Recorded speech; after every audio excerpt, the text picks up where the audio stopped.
Hello, product people. Welcome to the Product for Product podcast, hosted by Matt Green, data advocate and product manager, and Moshe product leader and author. Our goal is to serve the product community by helping you find products that can help make your work in product management easier. Thanks for joining us on another episode of the Product for Product podcast. Welcome back. In today's episode, Moshe and I are excited to have Ohad Biron on to continue our series on startups.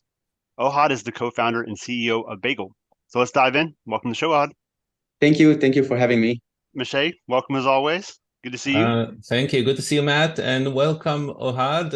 We're excited to have you today to learn about another exciting startup. So tell us about yourself. Sure. So I'm Ohad Biron, the CEO of Bagel AI. I have more than 20 years in the software industry overall, starting on the engineering side, playing different roles in corporates, from business analyst to information system engineer and product manager as well. And then in the last decade, I shifted towards the business side. Don't know why I did it to myself, but no, just joking.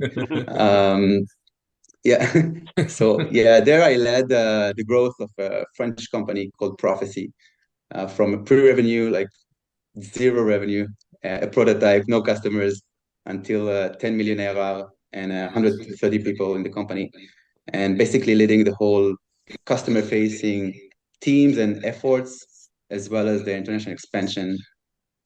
And actually, that's where I encountered the pains we are solving today in Bagel, being frustrated and pissed off on product teams, like why they're not listening to me, why they're not listening to our customers, why I'm realizing new features while demoing all these nice examples that actually when I decided to open my own ventures, it was clear to me that that's what I wanted to solve. Excellent. Solving real problems for product managers. Yeah, exactly. I love your background. It's remind me of myself. It's just that I never got into the sales part of things. I tried it and I was like, this is not for me. And I went back to where I was more comfortable at.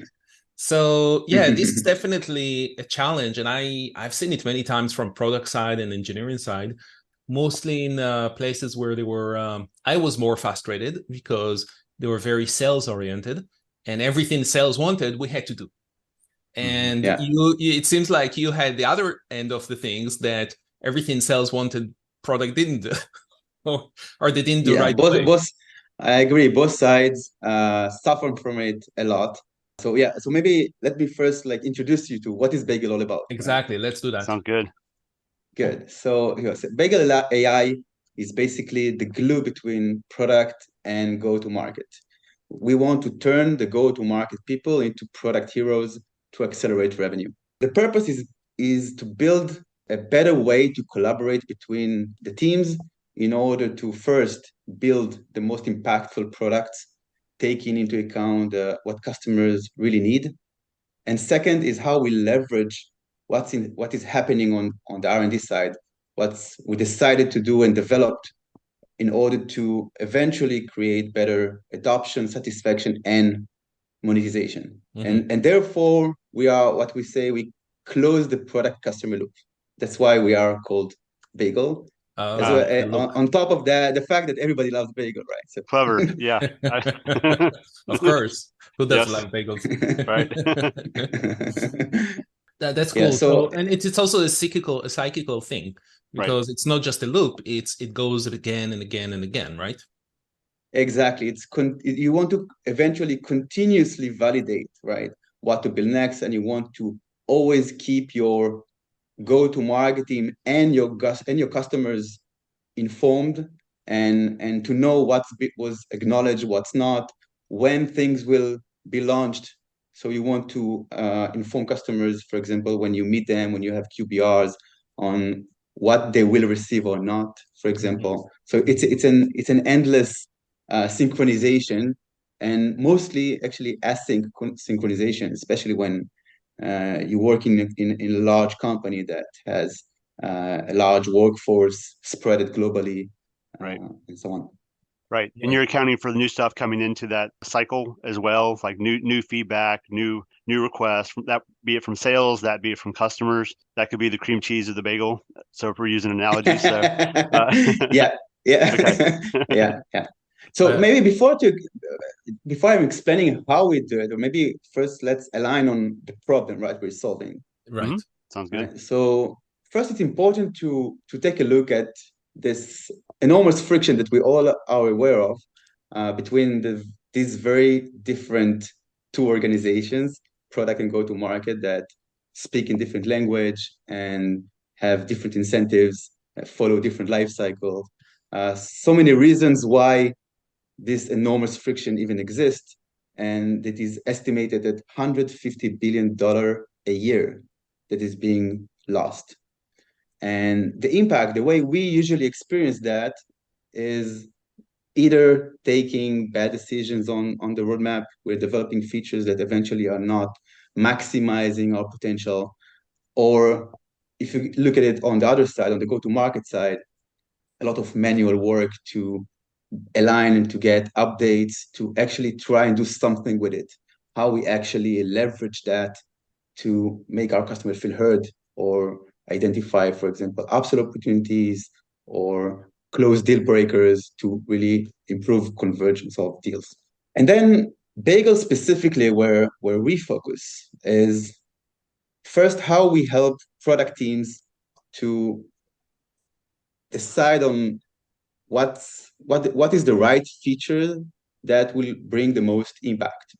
And the problem is that usually product manager, especially in a B2B setup, has many blind spots when we're trying to accommodate and identifying all the product gaps and needs from the various voice of customer channels.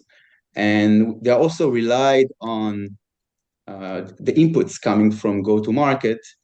And that usually, what it does actually is that instead of looking at the whole pipeline and the whole impact, we are driven by the loudest customers, or the ones that are fresh in our mind, or the ones that the CEO is now pushing forwards, rather than having a very data-driven and accurate impact analysis and prioritization.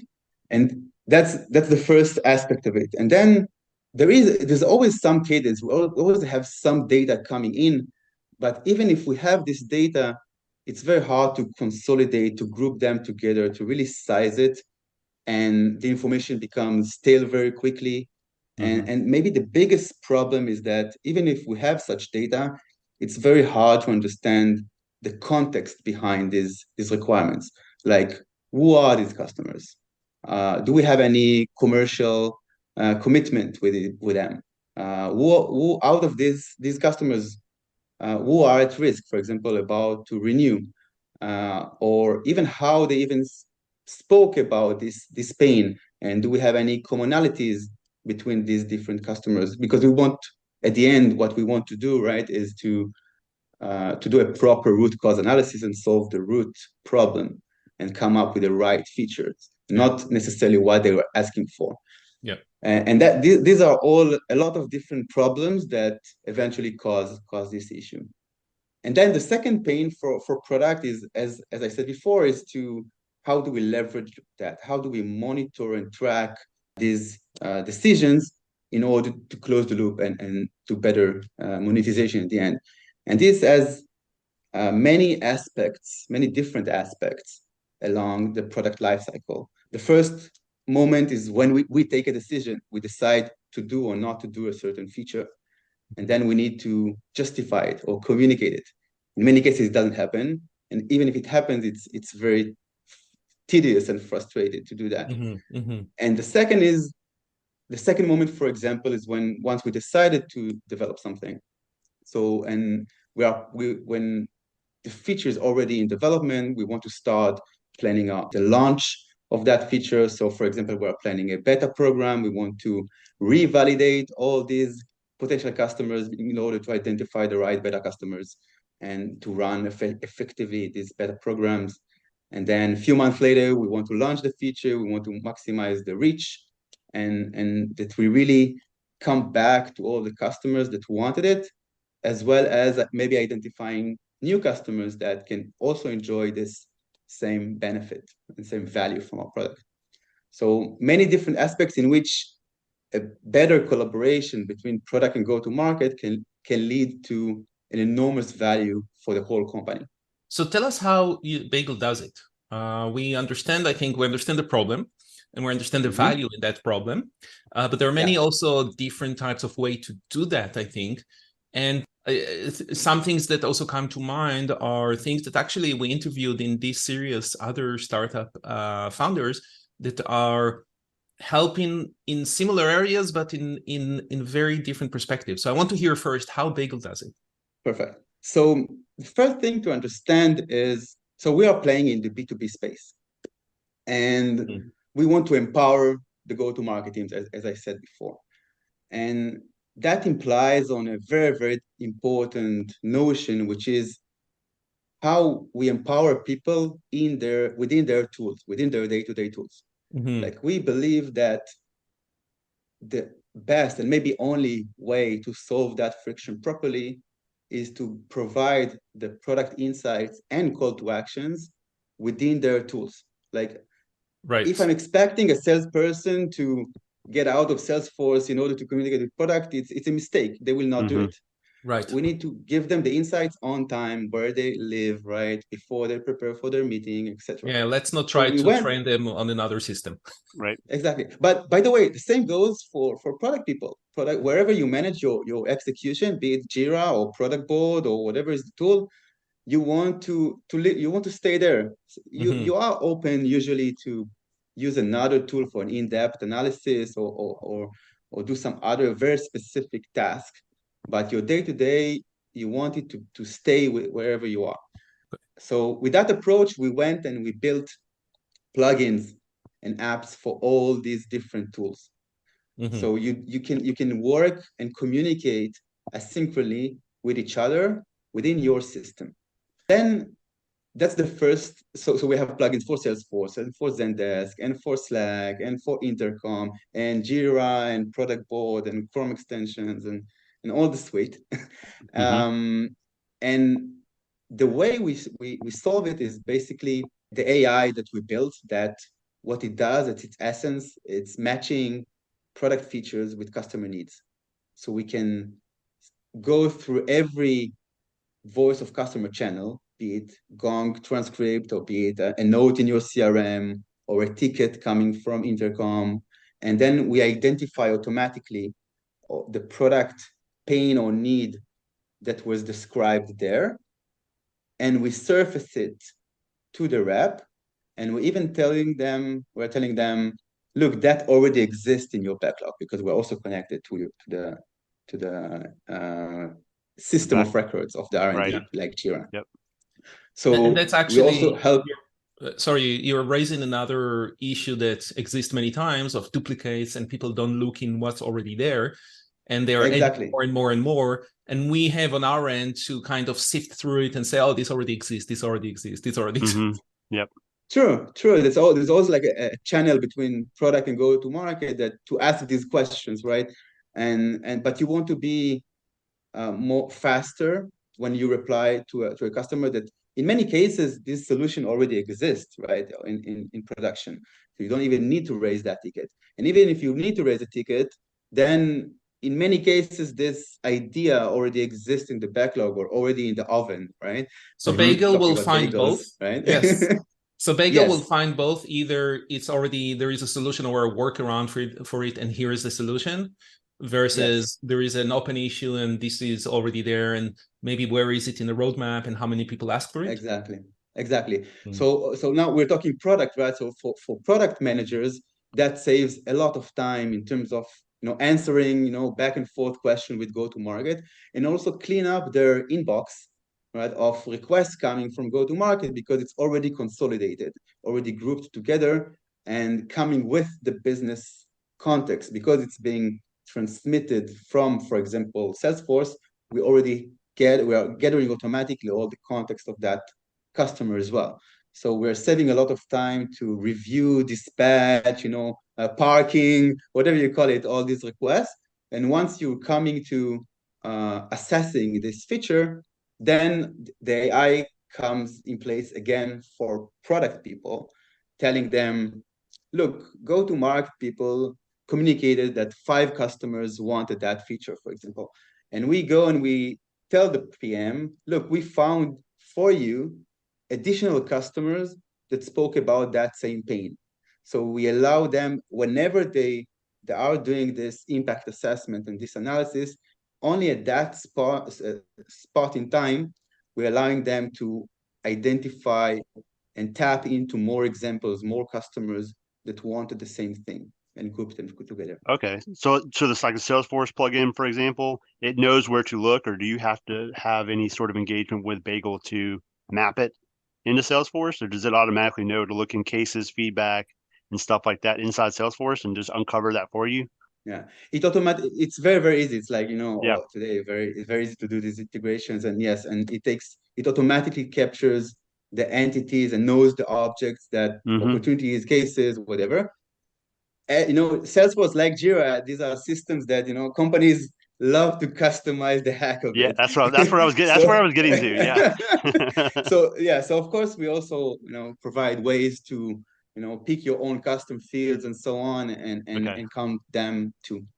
Okay. Yeah. Excellent. And then it brings in the quantitative aspect of it. So it says, okay, these 5 customers asked for it. We also found some additional customers that are interested in it. And this is the monetary value of their ARR attributed to them. Exactly. So that might help you if you're product-led company, sales-led company, whatnot. But that at least allows you to say, okay, these are big customers that are really interested in these features, and that helps you align with your sales team. Exactly. Right? At the end, you want to put some magnitude, on it. You want to understand. It can be ARR, it can be the amount size of the opportunities of your book of business.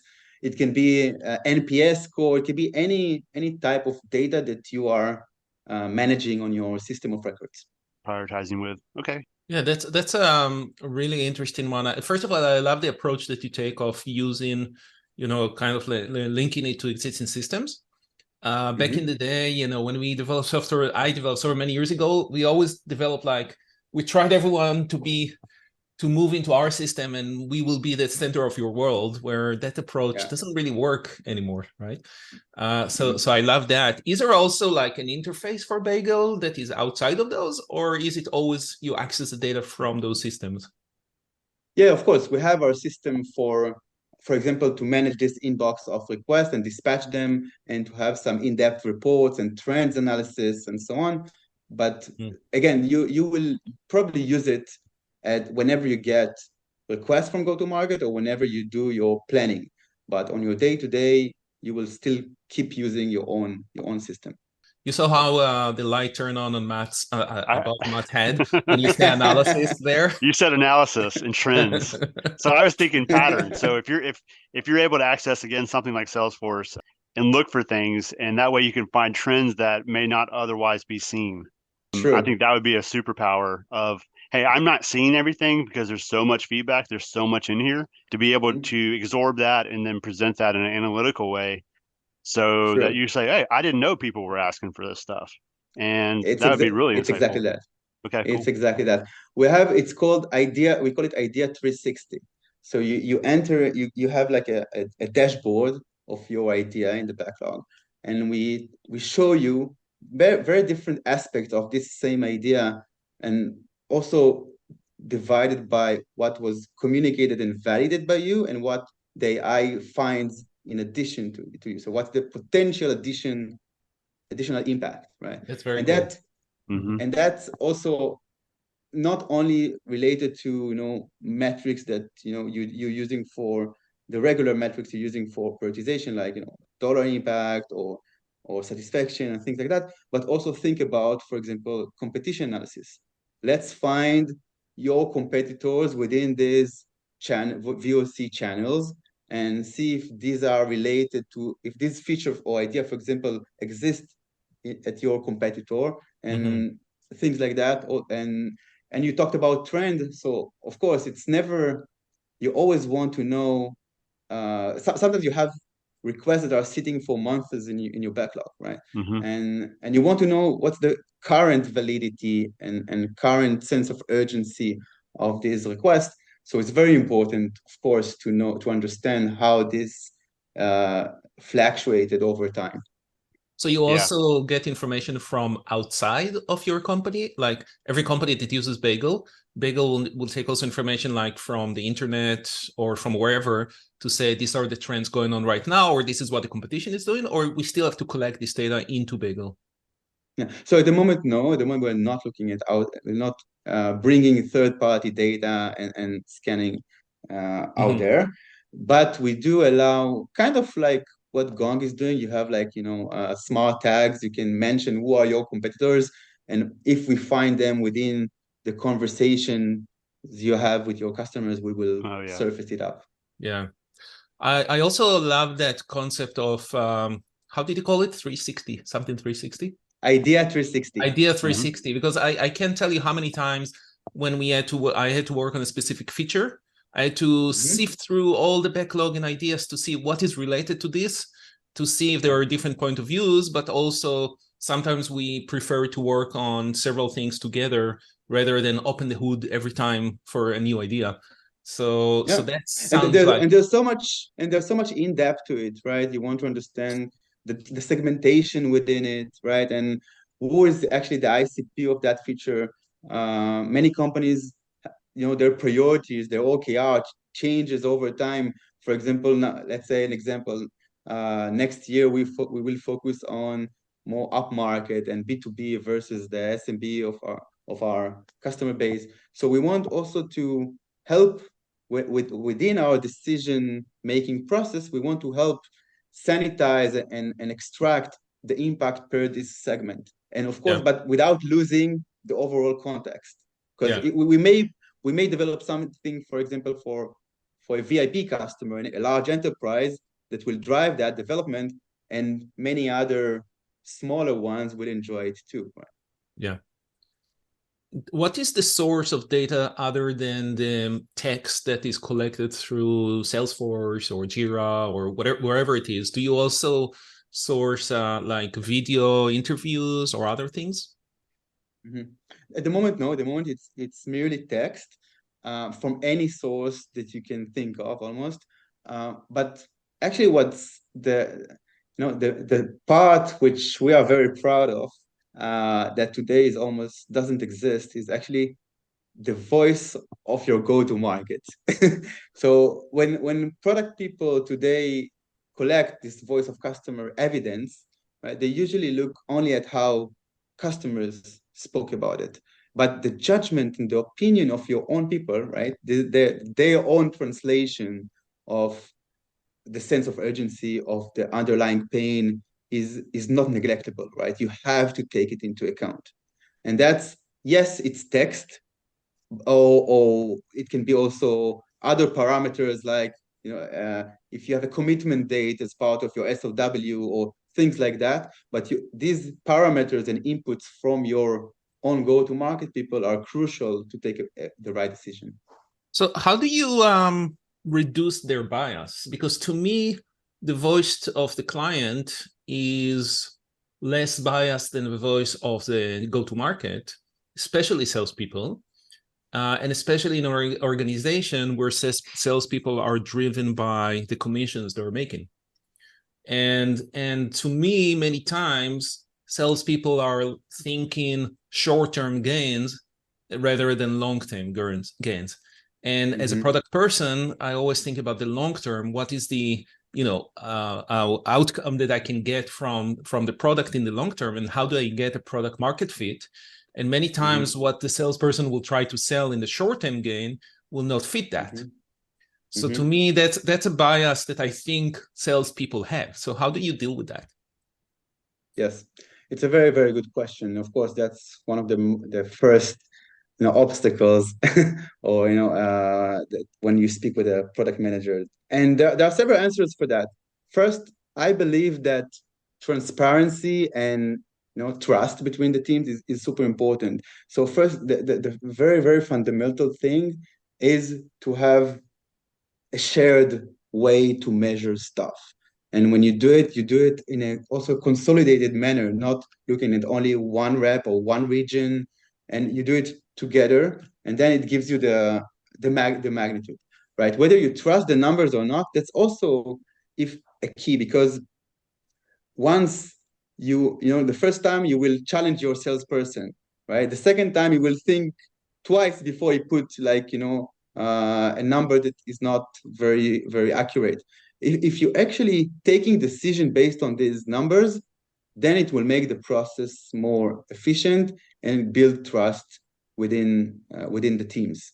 And that's the first aspect of it. The second aspect of it is, again, it's not a one-time job, right?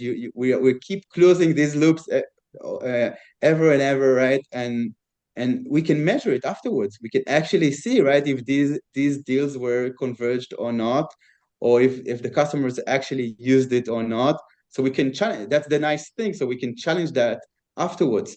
And that's these processes are as long as you have this common way to measure and a common language, then that makes the difference. So Bagel can help with creating that common language and knowledge in there.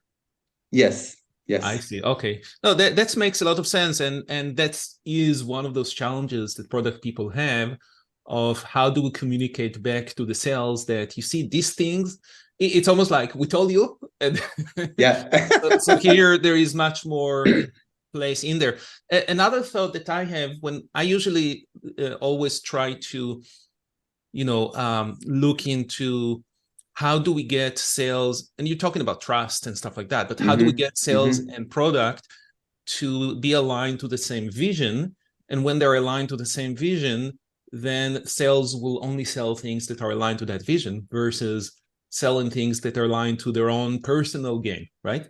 And is there a way there that we can even say to the salesperson when they add a new feature to Bagel, to tell them, yeah, you might think this is the highest priority, but it doesn't really fit our vision. Therefore, you should probably change, or we are not going to do it right away. So almost what I'm trying to say here. Bagel, you are totally right. Bagel, totally right. Yeah, but what I'm trying to say is let Bagel be the no sayer. So you know how hard it is for product managers to say no? And if Bagel can be my tool to say no. Bagel said it, not me. It's exactly what I referred to when I said that it takes a village to justify the decisions, right? And I'll tell you that from a go-to-market person, right? One of the most frustrating moments are that you are submitting requests or needs for product, and you don't even know if they acknowledged it. You don't understand why. It's not even at the stage of yes or no. You don't even know if they read it, right? Oh, I see. Yeah. So that's the basic level. But I agree with you. So what we help with is to provide an answer, no matter if it's yes or no, very, very, very fast. Because even no is a good answer. Even though it's a good answer, that I, as a salesperson or as a customer success, can do something with it. And I'll feel that someone hears me or hears my customer. So it will also motivate me to continue and provide this feedback and insight if I get any answer. Right? Yeah. And by the way, that's not necessarily contradicting to long-term roadmap items. The opposite, right? The tough exercise of product organizations are to compare long-term versus short midterm, and you want as many data points as possible to do that job. So it's not contradicting, it's helping. It's helping, yeah. And I just realized that I was too hard on salespeople and not and Bagel is really not just for sales, it's also, you said, go to market. So it's also for the success and customer support and all of these people. So I should highlight that I might have my own bias and therefore I'm so hard on salespeople. Sometimes it was because salespeople did not even allow me to reach and talk with my clients. And they created that gateway between us. Yep. Is that also something that Bagel can help with? Yes. So when I said before that, when you are looking at a certain idea, right, and we suggest additional customers, for example, that spoke about that same thing, it means that we actually surfacing snippet from calls of your sales team with these customers, or emails or tickets with these customers to you. So you have access, you can tap into these snippets and examples on the voice of customer that are being held by your go-to-market organization. And I agree with you that sales team are at the extreme. Like when from a product perspective, usually your best buddies, right, on the go-to-market are sales engineers or customer success, because they know the product better, right? So that's very, very natural for us to start, for example, with these teams, and because also we know that their inputs will be more accurate and more actionable for product. But it doesn't mean that we cannot also have ways to also tap into the actual sales or account managers. They also have a lot of valuable data. We just need to probably treat it a bit differently. Yeah, absolutely. No, that's very cool. There is another point, and it also relates to previous episodes that we did. So we did a couple of episodes, one of them with the Find Our View, and the other one with Next AI. And I don't know if you listened to them already, but both of them are... I did. Very interesting. Yeah. Exactly. So both of them are trying to collect data from either text transcripts or from videos to give you insights about what people are looking for, and from their own mouth, not indirectly from salespeople or from support or whatever it is. Now, you already mentioned that the go-to-market people are the missing link there of people that we're not listening to, but I also see some synergies there between those systems and yours. Definitely can be. We can integrate almost any source, because if we don't have a native integration, you can upload it manually and we will then analyze it. So definitely, and of course there are many tools for surveys and customer interviews, and very smart ones too, that already process the data and provide it even more structured than before. Yeah. So it actually makes our life a bit easier. And for us, the more the merrier. Yeah. Right. We would love to make an introduction if you want. I'll tell you in my opinion what's the missing link. So the missing link is that we believe in Bagel that product is part of go-to-market. Right? Yes. But it's not that's a mindset change, right? Product has to speak, right, in revenue, in P&L. Absolutely. Product has to be closer to customers, and that goes also with so the way we solve that is that we are not just trying to extract product insights from the different conversations, but we know your backlog, right? So we know what you have in mind, or which hypothesis you want to validate or create, and then we try to enhance that and always keep that in context, right? Yeah. Not just like these are the trends that we see on the voice of the customer, but these are the trends and the blind spot we see for what you think or for what you try to validate. And that's super important, both for the value that product people expect, but also, technically, let's say, like in terms of, AI and models and everything, the way we built it is that the model because we know both sides, we train and we tailor the models to your specific product, to your specific taxonomy, to and that can be very, very tricky. Every product manager, for example, has domains and topics and product areas and whatever, and modules, and these even the names of these modules are sometimes so generic. So how does So how does sorry for interrupting you there, but I'm really curious, how does the onboarding looks like when a new client comes in and they already have, a whole backlog and system that they're using in Salesforce that they have for 2, 3, 10, how many years? How do you ingest all of this information and create the models for them? Yeah, so we have a process that actually, we have a semi-automatic process that takes for example, all your acronyms and validate them versus acronyms that are known in your industry, right? And clarifies them, or because we train the model not per industry and then for your specific company. So when we come on day one, we already know about many things that happens in similar companies to you. Mm-hmm. So you already get a lot of value from day one, but of course there is a learning curve. Of course, the more you use it, the more accurate we will get. Right. And Moshe, we've talked about the security of AI. There's some people that are going to adopt it, and some people are very hesitant to it. So, what's your stance on security? You're obviously taking in data from various places and then using that to build your model. So, how's your security approach, and how do you approach customers on that? Yeah, security is key. Security is really key. We have the luxury that we are a small company, right? So we can really build things secured from day one with that in mind. But it's not easy for others who are trying to enter that space. Security is really key, and I see a lot of customers that are afraid from this one, especially all the different LLMs, right? Right. So that's it.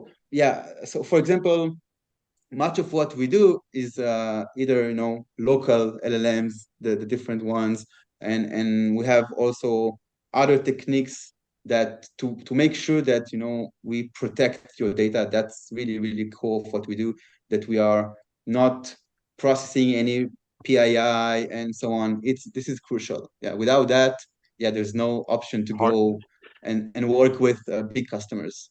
Right. It's hard to get the adoption at that point. Yeah. Yeah, and absolutely. we did, as evidence, right? We even before we had the first customer, we started SOC 2, right? So it's like, because you cannot do without it. Yeah, right. Yeah, that's Mandatory. very important. Yeah, and I assume you are also using Bagel yourself. Yes, of course. we actually. So we took it to the extreme because it's not only that we're using Bagel for ourselves, we're using almost every product tool that you can imagine. Oh, I see. To see how it integrates with it and how people are using it.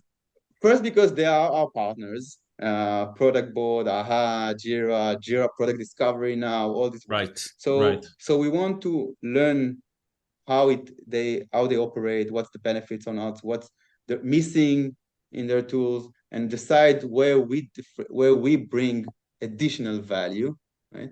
And so both for the partnership and also to know the market better, right? Yeah. Oh, that's awesome. Yeah, you're on the right show. This is right up our alley, right, Moshe? But I would I just thinking about the complexity of using all of these products. I'm like, oh my God, maybe there is a market there for another product that consolidates all of those. I don't know. Now, tell us a bit about your product's perspective, like other than using all of those products to try them out and see how they work so you can understand them. Is there any product that you would recommend product people to use? Other than Bagel, of course. Yes. Some of our partners will kill me if I say. If that's the case, then that's fine. We're also not recommending any specific one. But I can provide several guidelines, right? That, I saw. Yeah. First, you spoke about AI. So yes, of course, today AI is disrupting every aspect of product management, right? That's not new. And I think product also are very keen to incorporate AI. So it's very easy to justify why to look for it. What's the tip here? The tip is that in many cases, we miss the real value of it, right? Like taking an AI just to summarize a certain text, or automate task. It's nice to have, I think. Try to look at companies that will bring you really like a leap forward in terms of impact when you incorporate AI, because it takes time to integrate tools, and because, as you said, there are a lot of concerns and usually change management and mindset when using it, and the way, in my opinion, to actually measure that is accuracy. Right? Like if I need to work for the AI and chat with him and so on, and it gives me like very generic answers, I don't need it, right? It's again, it's nice to have. But if it really enlightened me, right? It really gave me something I didn't think of. That's where it starts to bring the additional value. For example, one of quotes I love from our customers when one of the VP product, on the first day they hooked Bagel, he texted me on WhatsApp. He told me, look, using the first moment I looked at a certain idea, it was eye-opening because I suddenly saw 14 more examples of customers speaking about that issue I was looking at that go-to-market didn't communicate to me. So that's, and 14, okay, we provided 14 out of 25 suggestions, but it's a good ratio of accuracy, which for me, that's a good signal for an AI that, starts to do the job, right? The premise, deliver on the premise, right? Yeah, absolutely. So that's the kind of things that I would recommend. And then the second is, because it's not very easy today still to incorporate AI solutions in your teams, because you need to probably like convince many other stakeholders, including legal and security and so on. That's why it's even more important to make sure that the potential impact is so big, right? Because you don't want to go throughout this whole process and then realize that, okay, it's not that dramatic change. Yeah, right. Yeah. Perfect. So it's okay. You don't have to recommend a specific product. We understand. We also always say that we are trying to be unbiased about the products that we present here. So this way, everyone can choose whatever fits for them the best way, right? Sure. Perfect. Matt, do you have any other questions? Just in general, like where do you think generative AI and AI is going? Moshe and I have talked about this. We kind of come down on different sides sometimes. I'm the devil and Matt is the angel there. Right. Depending on who the audience is, but I'm kind of all on board, and Moshe wants to take a more cautious approach, maybe, if that's the right word. But where do you see it? Like I see the extreme value of it. This is an assistance. This is a real game changer for not just product management, for designers and sales teams, but at the same time, you can't just everyone in the world, blindly trust it. So I agree with Moshe. Like blind trust in it can also lead you down a road that you don't want to go down. So I do agree with Moshe and all that as well. So just what your general thoughts on it as we wrap up today?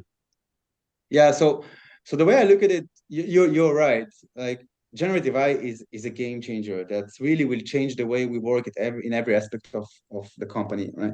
But I foresee that in the next, let's say, at least year, you will only see that really come in place and used as a suggestion, as an assistant, as a co-employee, right, that helps you at the right moments. Right. Because that's the way you will gain trust. So it's also from a go-to-market perspective and branding perspective, that's the right way to do, because you want to gain this trust, and you want to tailor these models and increase the impact to your specific scenario, workflow, whatever. So I think that's the only way it can actually work. And by the way, I saw several companies doing really, really nice things, because what matters is the way you apply it, right? It's not the model, it's not the platform. Mm-hmm. Like 80% of the success of an AI solution is the way you actually apply it at the time, right, in the process.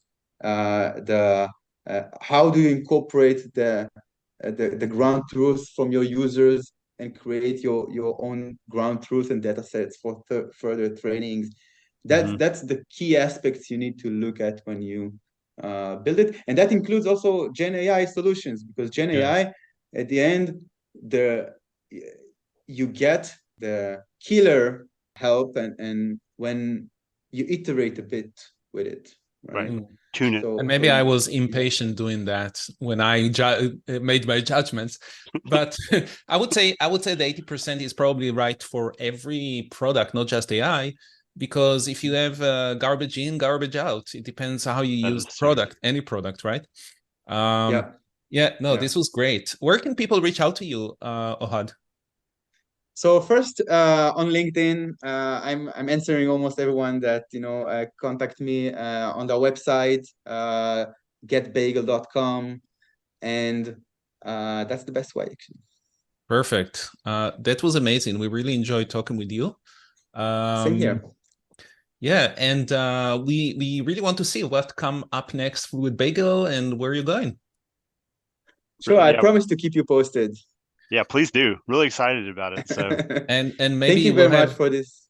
maybe Yeah. we'll have some with sesame seeds, some with yeah, everything. I Some like everything. I like everything bagels. So I'm just, hey, what can I say? So or cinnamon raisin or whatever, right? I like it Yeah, all. yeah. Perfect. So thank you very much for this opportunity. I loved speaking with you. Absolutely. And Perfect. Thank yeah. you. Ohad, thank you so much. It was a pleasure having you. Thank you to all the guests. Moshe, thank you as always. And we'll talk to you next time. Sure, I'll be happy to share a bagel with you whenever we can. Let's do it. Absolutely. In person. Take care, everyone. Bye-bye. Bye-bye. Bye. Thank you to all the listeners. We really appreciate the feedback and support. Please leave us a review to help others find the show on Apple or Spotify or anywhere else you're listening to the show.